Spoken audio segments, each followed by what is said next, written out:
Team Sword or Team Shield? Why not both? Grab yourself some Swish merch today. You can get it in cyan, magenta, black or white, and this isn't a limited time run. You can go ahead and grab one of these whenever you like. Link, of course, is in the description.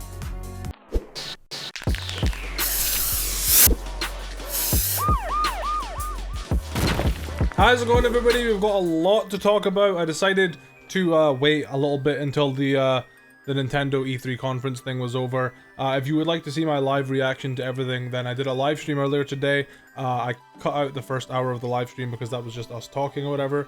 I don't know when it's going to process, but if you want to see my reaction to the Nintendo stuff, just go check out the live stream. I can leave a link in the description. Anyways, the first thing I really want to talk about is an epic... I've tried to give myself time to process this. Just give you the rundown. Pokemon said, on the live stream of the Nintendo Treehouse, they said, Pokemon that are only in the Galar Dex will be transferable from Pokemon Home. So essentially, you know, before it would be like, okay, transfer from Black and White to Pokemon Bank, and from Pokemon Bank to X and Y. That's how you get Pokemon that aren't in X and Y. And you know, people who are shipping Pokemon Home would be doing the same thing, but they've kind of just shut that off. They're like, nope, Pokemon that aren't in the Galar Dex will not be in Pokemon Sword and Shield, period. By the looks of it, that's what it looks like. There was a few people going around saying it's a mistranslation. My heart kind of hurts because I love so many like unpopular Pokemon that will probably just get axed. Like Maractus, probably not going to see Maractus, are we? I don't know. Part of it hurts me a little bit, and then part of it is also just like, it's Pokemon. I still love Pokemon. I'm still gonna love the game. You know, Pokemon Ranger. There's been plenty of Pokemon Ranger games where they just don't include the Pokemon. Obviously, going back and playing Diamond and Pearl right now, I don't have all the Pokemon, so it's not something technically new to the franchise. They've done it before. Kind of, like I think Pokemon Ranger didn't have all the Gen 4 Pokemon, you know, stuff like that, but obviously that's not a main series RPG, so it's a little different. It's a tricky subject, and I think I agree with people that are disappointed, but I think we just have to wait for more information. I think people are maybe overreacting a tad, and I am disappointed, but I still think the game's going to be great, and I'm still looking forward to it. And I don't know. I don't. People are assuming it's because they don't have enough development time, but they never said that. Like, I just want to know more. I just want to know more. I want to know why. I want to know more, and I'm sure we will in time. And I guess that's all there is on that. I'm just gonna have to distract myself from that massive. You know, I mean, it's. Hopefully for you guys, it doesn't really spoil the entire game for you. There was a few people saying that they're kind of glad. I don't know, man. I really think the National Dex is something that should stay. Even if the National Dex isn't there, I still think... I don't know. I think they're making a mistake. I do enjoy the idea of Pokemon Home being like the final step. Like, this is the ultimate, like, all of your Pokemon are on this device. This is where they all stay now. And you can put them into whatever game. I think that's pretty cool. Oh man, I'm just so bummed out about that. Anyways, that was a big part of the Pokemon Treehouse thing that happened. I want to go over a few more things. So we got the Treehouse here. We've got a few things I just kind of want to talk about, I guess, in general. I figured I'd just make one big video covering everything that happened, rather than just like spamming out a bunch of stuff. So the first things first, that's pretty cool actually, is that Grookey has a new attack called Branch Poke. It's just called Branch Poke, man. Like, why? Something that is actually really cool from this demonstration is that Pokemon in the wild areas are in the overworld, but you can still get random encounters here too.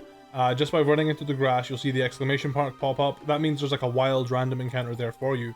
So it's like the best of both worlds. They've made it so, I guess, are repels even a thing in this game anymore? Because like we don't really need repels if we can just avoid the exclamation mark, you know what I mean?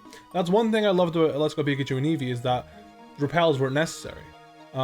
So, you know, maybe this I don't know if it's going to be like you can just randomly run the Pokemon, or if it's the exclamation mark is going to be what I guess determines if a Pokemon can be ran into. We don't know exactly yet, but I really do like this feature.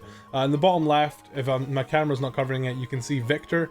That is apparently just showing you what somebody, I guess this is online, and also this is an online feature as well as a local feature. It shows that Victor caught a Wingull in the bottom left, so it's like constantly updating you what your friends have been doing in this area as well.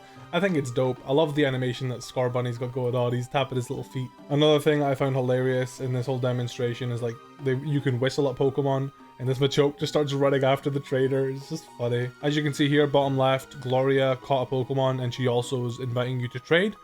Yeah, just some cool little UI updates. They then go into raid battles, and you show you're about to battle a Steelix. And yeah, there's been updated sprites for all the new Pokemon. Togekiss is bigger, Ludicolo is bigger. Yeah, they show off raid battles. It does go by quite slowly. Now, I don't know if that's just raid battles are going to be quite slow because they're turn-based or whatever. Man, the big reflect. I don't know how it is exactly going to work, but the idea of just doing a raid battle with, like, you know, Steelix just having one big amount of HP and you've got to keep attacking. I'm really hyped for this. Like, this is a really hype new feature. And I can't wait to do raid battles with you guys on live streams and stuff like that. I think it's going to be dope. I think what they said was you have I think you take turns and like who gets to catch the Pokemon. So like I guess you can decide if you want to catch the Steelix or not. If you don't decide, then the decision gets passed on to the next player maybe. I don't exactly know for sure. I think it's only one person per raid can catch it. I could be wrong. I'm pretty sure though, and it does have a chance to break out as well. Apparently, I don't know if it fails once, you just don't get to catch it again, or you can keep trying. I don't know. But yeah, I mean the raid stuff looks pretty solid. I'm just gonna get to the disappointing part here. At Game Freak, we really spent a lot of time thinking about what the best way to move forward was, really preserving the quality of all the different Pokemon, while also, you know, taking into account the battle balance, having so many different Pokemon available, all within, you know, a limited development time, so we don't keep fans waiting too long for every new entry in the series. Okay, so from what he just said there, I'm just gonna go back to the first part of the video really quick. What it sounded like was, yeah, so just so we don't have to, I guess, make the game take even longer to make, and also to balance competitive battling, we're just straight up not including some Pokemon. That's just what it sounds like to me. I don't know how I feel about that. I really don't know how I feel about that. I'm sure it was a tough decision for them to make themselves. I don't know how I feel about that. What they could do but then I really hope they include them as like DLC, and then they just have a ban list for those Pokemon. Like, yeah, these guys can't be using the VGC. I don't know. Oh, it's stressing me out. I think it's gonna be okay. I think it's all gonna work out. And I think earlier on they said something about how it was going to be replacing Mega Evolutions, and that just made me freak out as well. So Dynamax is actually a new way to power up your Pokemon in these games. It replaces what we've seen previously, for example, Mega Evolution and Z moves. Dynamaxing replaces Mega Evolutions and Z moves. It's such a weird word. Are Mega Evolutions just not coming back, or is the Dynamax bracelet the new Z crystal thing and also the new Mega Ring? I don't know, man. I've got so many mixed feelings about this. I'm still so incredibly excited. But I've got mixed feelings as well. They also announced that the Pokemon Go Plus is the Pokeball Go Plus, whatever. You can use that in Sword and Shield to get benefits or whatever. That's awesome. That's something I'm happy about. They actually end up showing off the water type gym leader. Her name is Nessa. She looks amazing. She looks dope. That is a good character. I love that. I love her. She's great. And of course, that's not all. Because people are now playing the demo at E3, this guy here has very so kindly showed us that there's a new Pokemon called Yamper. It is a corgi, the electric corgi that we spoke about. And he looks he looks funny. Look at him. It looks like you're actually using him, and he's got Play Rough, Spark, Crunch. He's level 50, of course. A lot of people are thinking, oh, because he's got Play Rough, that must mean he's a fairy type. Now he does look very fairy-ish. Like Look at this little dude. He does look like he could be a fairy type. Don't get me wrong, but Mightyena learns Play Rough. Mightyena is not a fairy type. Play Rough is just something that dogs do. So I don't think that this means he's a fairy type. As much as I would like it to be an electric fairy type corgi, I'm for it. But I don't think this confirms it's a fairy type. And then the other new Pokemon is Impidimp. And I just don't really know what to say about this one. When I first saw it, I was really confused. I was like, excuse me, what's that? He's got his tongue sticking out, and he looks funny. A lot of people are predicting him to be Dark Fairy, which if that's the case, I'm for it. And I think those are the only 2 new Pokemon shown in the demo. But still, that's awesome. We've got Impidimp and Yamper, which I think was originally, in the leak, was originally called Pamper. And the leak also predicted the Water Gym leader to be called Nessa. So the leak is basically confirmed, and it looks like Scorbunny is going to be a fire type, or a firefighting type. It looks like it evolves into like a fighter. Oh, fellas. There's so many mixed feelings about these games. I guess those are just a collection of my thoughts about everything thus far, though. If you manage to defeat a Dynamax Pokemon, you'll get a chance to catch it for your team. Each participant in the battle will get 1 chance to catch a Dynamax Pokemon. Okay, these victories can reward you with many useful items too. So everybody gets a chance to catch it, I think.